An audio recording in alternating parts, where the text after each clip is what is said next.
যুবক ভাইদের প্রতি আমার 3টা নসিহত থাকবে। যুবক ভাইয়েরা আছেন তো? যুবক ভাইদের প্রতি নসিহত কয়টা? সবাই কয় না, কয়টা? 3টা নসিহত।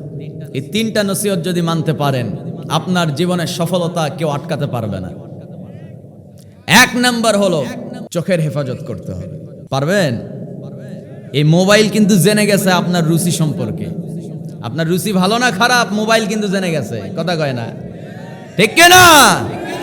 মোবাইল কিন্তু জেনে গেছে। এই নসিহত শুধু যুবকদের জন্য নয়, আমার যুবতী বোনদের জন্য।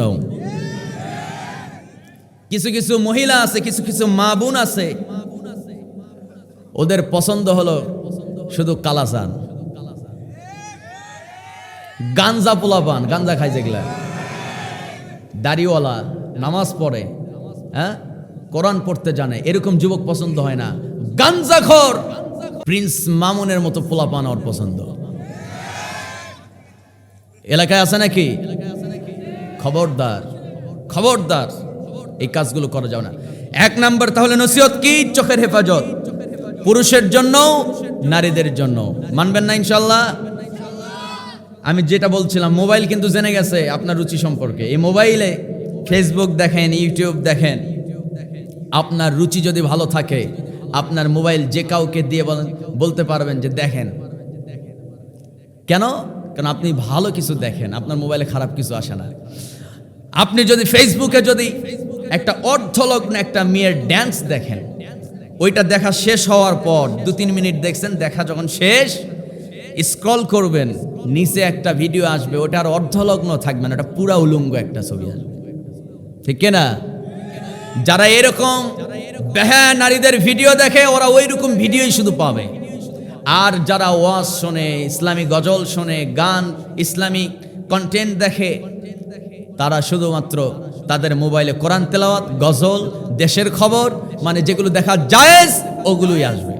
কেন? তার রুচি ভালো। আর যার রুচি খারাপ, তার মোবাইলে দেখবেন অশ্লীল ভিডিও দিয়ে ভর্তি। ঠিক আছে না? এই জন্য আপনার রুচি সম্পর্কে মোবাইল জেনে গেছে, আল্লাহ মনে হয় জানে না। আল্লাহ জানে না?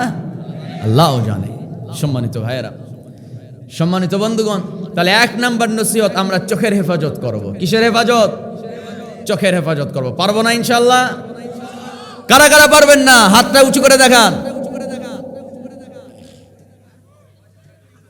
সবাই তো চালাক। রাজশাহীতে আইসা কাউরে বিপদে ফেলানো যায় না তো। আমি কিছুদিন আগে ললিতনগর চান্দলায় আসছিলাম, খুব সজাগ রাজশাহীর মানুষ, বলি আলহামদুলিল্লাহ। 2 নাম্বার নসিহত, কান খোলা আছে সবার? 2 নাম্বার নসিহত হলো, জীবনে এমন একজন সঙ্গী নির্বাচন করবেন যে নামাজ পড়ে। বেনামাজি মেয়েকে বিয়ে করবেন না, বেপর্দা মেয়েকে বিয়ে করবেন না, ওই মেয়েকেই বিয়ে করবেন যে নামাজ পড়ে। আর যারা বিয়ে করছেন বউ নামাজ পড়ে না, বউকে কবেন, বউটারে কবেন যে নামাজ শুরু করে দাও, নামাজ পড়ো, তাছাড়া কিন্তু বেনামাজির হাতের রান্না আমি খাবো না। নামাজ পড়বা না, নামাজি আর একটা বউ নিয়ে আসবো। এই কথা বলতে দেরি, ফজরের সময় আপনারে টেনে হিসড়ে মসজিদে পাঠায় দিয়া নিজে নামাজ শুরু করে দিবে। ঠিক আছে না? স্ত্রীকে ক্লিয়ার বলে দিবেন, নামাজ পড়বা তো ঠিক আছে, স্বামীর ভাগ কেউ পাবে না। নামাজ পড়বা না, আর একজনের ভাগ দিয়ে দিব। বলতে পারবেন এই কথা? বেনামাজি বউকে নিয়ে সংসার করবেন, জান্নাত কপালে জুটবে না। কথা খুব ক্লিয়ার। মাদেরকে বলবো, বেনামাজি স্বামীকে নিয়ে সংসার হয় না। বুঝতেছেন? স্বামীকে ক্লিয়ার বলে দিবেন, নামাজ শুরু করো। নামাজ যদি না পড়ো, বেনামাজি স্বামীর সঙ্গে এক বিছানায় ঘুমাবো না, তার জন্য রান্নাও করতে পারবো না, বাপের বাড়ি গেলাম। বলার দরকার আছে না নাই? কি জন্য এই কথাগুলো বলছি? মান তারাকা সালাহ, যে নামাজ ছেড়ে দিল, ফাকাদ কাফার, সে তো কাফের হয়ে গেল। আমার নবীর কথা। নামাজ নাই, ঈমান নাই। নামাজ আছে, ঈমান আছে। নামাজ নাই, ঈমান নাই। ঈমান যার নাই, তার জান্নাতও নাই। শুধু জুমার দিন ইনশাআল্লাহ জান্নাত নাই নাকি? যার জান্নাত নাই, তার তো কিছুই নাই। আমরা জান্নাত চাই কি না? জান্নাত পেতে হলে নামাজটা পড়তে হবে। পড়ব তো ইনশাআল্লাহ? তাহলে 2 নাম্বার কি নসিহত? জীবনে এমন সঙ্গী নির্বাচন করতে হবে যে নামাজ পড়ে, যে দিনদার, যার সঙ্গে থাকলে ভালো কিছু শোনা যায়, ভালো কিছু বলা যায়, এরকম সঙ্গী নির্বাচন করতে হবে। সৎ সঙ্গে স্বর্গবাস, অসৎ সঙ্গে সর্বনাশ। কয়টা নসিহত হলো? 2টা। 3 নাম্বার নসিহত, সেটা হলো জীবনের কঠিন পরিস্থিতির মুখেও আমরা এক আল্লাহর ভয় হৃদয়ে স্থান দিব। বুঝতেছেন কথা? জীবনে খুব কঠিন পর্যায়ে পৌঁছে গেছেন, মিথ্যা না বললেই হয় না, মানে না বললে বাঁচা যায় না। ওই জায়গায় আপনাকে সত্য বলে প্রয়োজনে ফাঁসির রশিতেও ঝুলতে হবে, কিন্তু সত্য ছাড়া যাবে না। বুঝতেছেন? মানে মিথ্যা বাদ দিতে হবে, জীবন থেকে মাইনাস করতে হবে, মিথ্যার পথ ছেড়ে দিয়ে সত্যের পথ বেছে নিতে হবে। জোরে বলি ইনশাআল্লাহ। যারা আল্লাহকে ভয় করে তারা সব সময় জীবনের কঠিন পরিস্থিতিতেও তারা সত্য বলেই ফিরে আসে। সত্যের জয় আছে না নাই? আসতে কবেন না, আছে না নাই?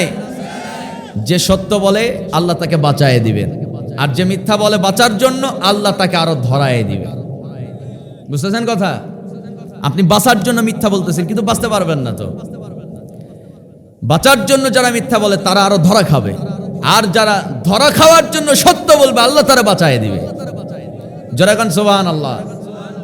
আল্লাহ আমাদেরকে আমল করার তৌফিক দিক।